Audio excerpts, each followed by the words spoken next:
mampu melumpuhkan kejahatan yang betul-betul luar biasa, Mbak. Yang memang sangat-sangat direncanakan dan ini berbahaya, predator. Ini kan masalah kejiwaan. Ya. Yang tidak tertangani, tidak teridentifikasi, jadi menyengsarakan masyarakat. Hampir setiap kasus itu dilatar belakangi relasi kuasa antara pelaku dan korban.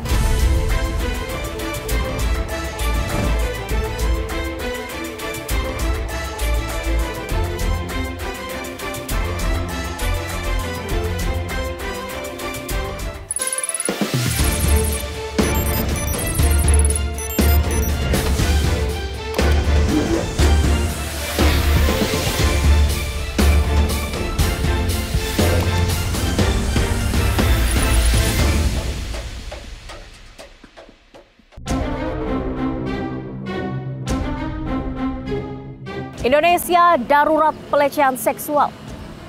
Mereka yang berpendidikan tinggi hingga aparat yang seharusnya bertugas melindungi justru menyalahgunakan wewenang demi melampiaskan birahi bejatnya. Salah satu kasus yang mengiris hati, seorang dokter residen anestesi di Rumah Sakit Umum Pusat Hasan Sadikin Bandung diduga memperkosa keluarga pasien. Profesi yang semestinya erat dengan kemanusiaan justru bertindak sebaliknya. Bagaimana kasus ini bisa terungkap? Bersama saya, Nadia Valeri, inilah iNews Files.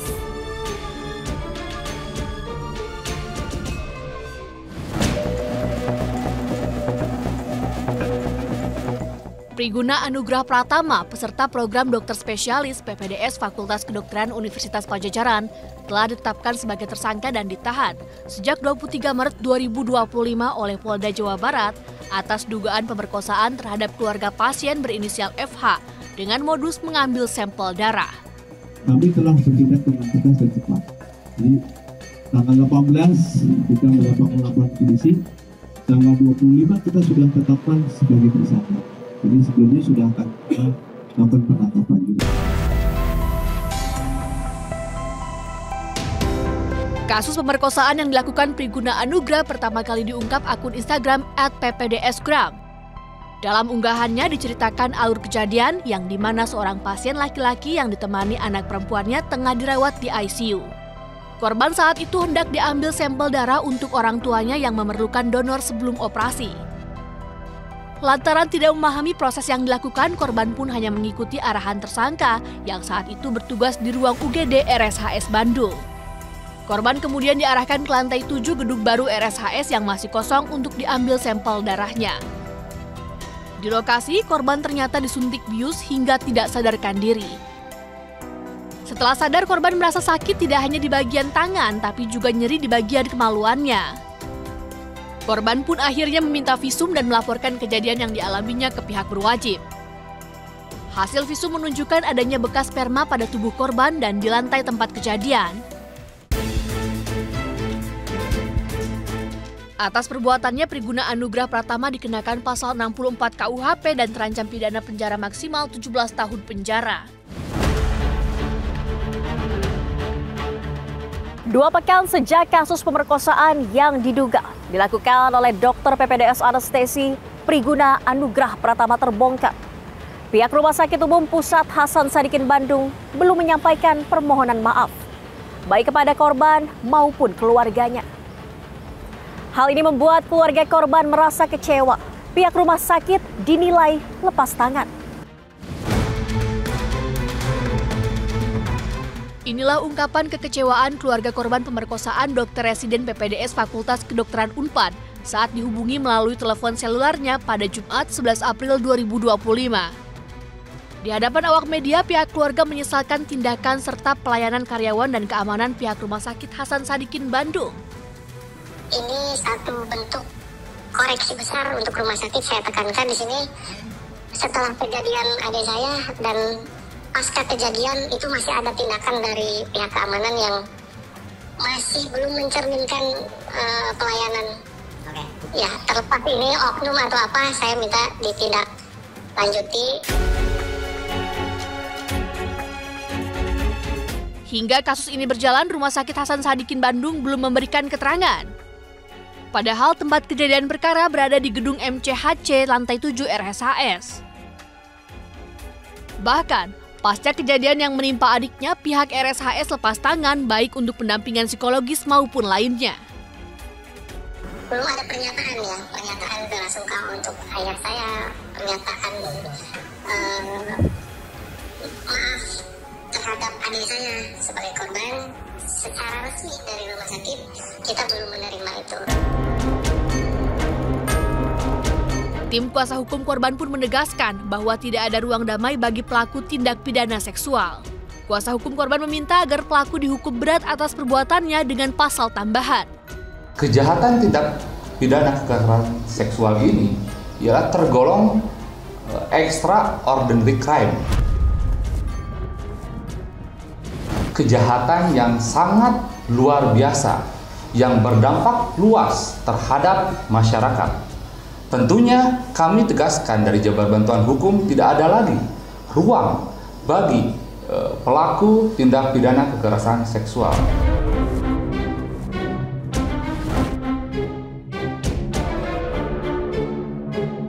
Lalu sejauh apa upaya hukum yang telah ditempuh oleh korban pemerkosaan Dr. Residen? Saat ini saya sudah terhubung melalui sambungan Zoom dengan tim kuasa hukum korban, Mia Rusdi. Mbak Mia, ini bisa diceritakan saat ini kondisi korban pasca kejadian seperti apa?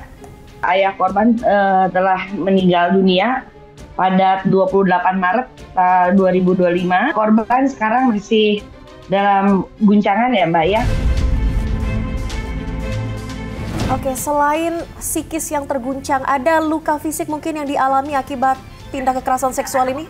Ada luka sedikit ya, cuman memang lebih ke psikisnya ya. Kita memang sangat berhati-hati sekali Mbak bicara dengan korban, karena memang kalau kita terlalu menekan mereka biasanya dalam kasus begini mundur. Apabila korbannya tidak mau bersaksi dan tidak mau lagi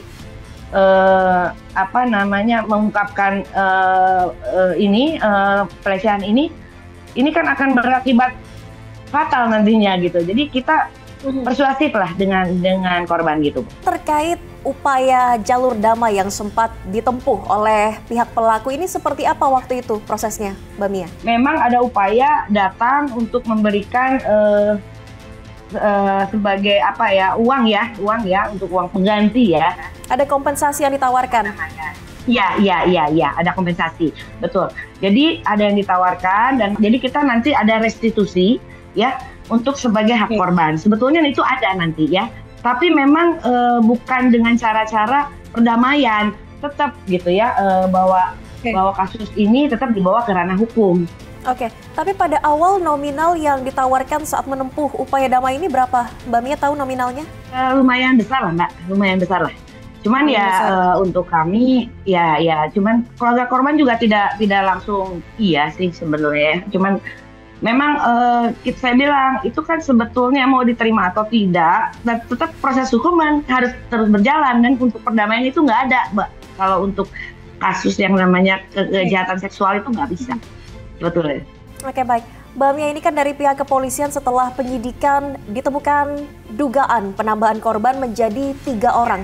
Ini sudah diketahui fakta-faktanya oleh tim hukum? Seperti apa dugaan penambahan korban ini? Kemungkinan memang ada korban-korban lain, tapi kita konsen di korban yang kuasanya dengan kita.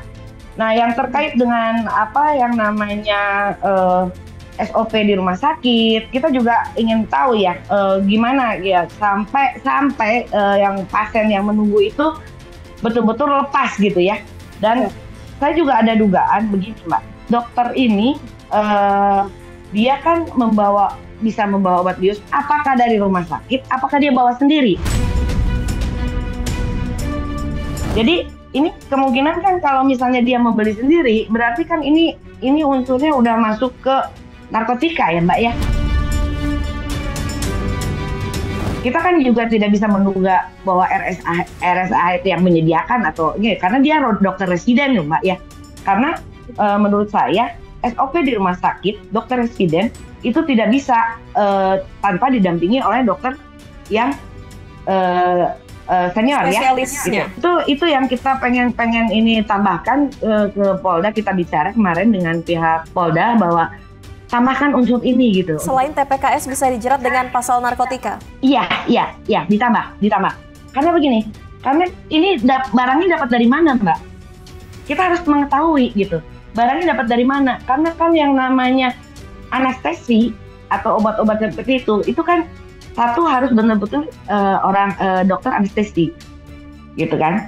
Ini dia masih residen, bisa melakukan itu. Apakah sebelum di RSAS juga dia melakukan hal itu? Kalau misalnya ada penemuan di rumah sakit lain ya, yang sebelumnya dia jadi residen di RSAS, berarti dari mana? Mbak Mia, ini kan tadi disebutkan ada indikasi membawa obat bius sendiri karena nampaknya pengawasan dari rumah sakit lemah begitu. Ini ada temuan juga RSAS lepas tangan informasinya? Kita belum sampai ke sana, Mbak. Tapi untuk dari ID itu sangat mendukung kami.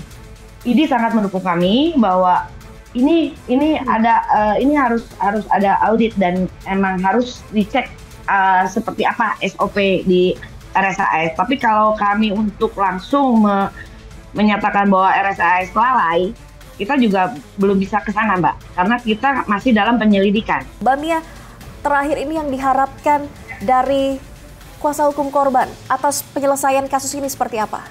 Dan bahwa kami berkomitmen agar pelaku itu dihukum seberat-beratnya. Dan perbuatan pelaku merupakan kejahatan yang betul-betul luar biasa, Mbak. Yang memang sangat-sangat direncanakan dan ini berbahaya, predator. Anda melihat berapa hukuman yang pantas untuk tersangka kasus kekerasan seksual ini? Saya bilang sih malah banyak juga yang kita ini kan ya kebiri. Hukuman kebiri. Yang kita khawatirkan adalah, Mbak, ini akan terulang dan terulang lagi. Biasanya kasus kejahatan seksual itu apabila dilepas itu terulang dan terulang lagi, Mbak. Di lingkungan manapun kita merasa tidak aman karena memang untuk jerat hukum kejahatan seksual ini kurang gitu, Mbak. Udah warning yang kita harus benar-benar melindungi korban itu bukan kita saja tapi kita semua. Baik, semoga dalam kasus ini penyidikan secara menyeluruh dan transparan dilakukan oleh pihak kepolisian dan juga jerat pidana semaksimal mungkin agar memberikan efek jera. Terima kasih banyak tim kuasa hukum korban Mia Rusdi telah berbagi bersama Ainews Files.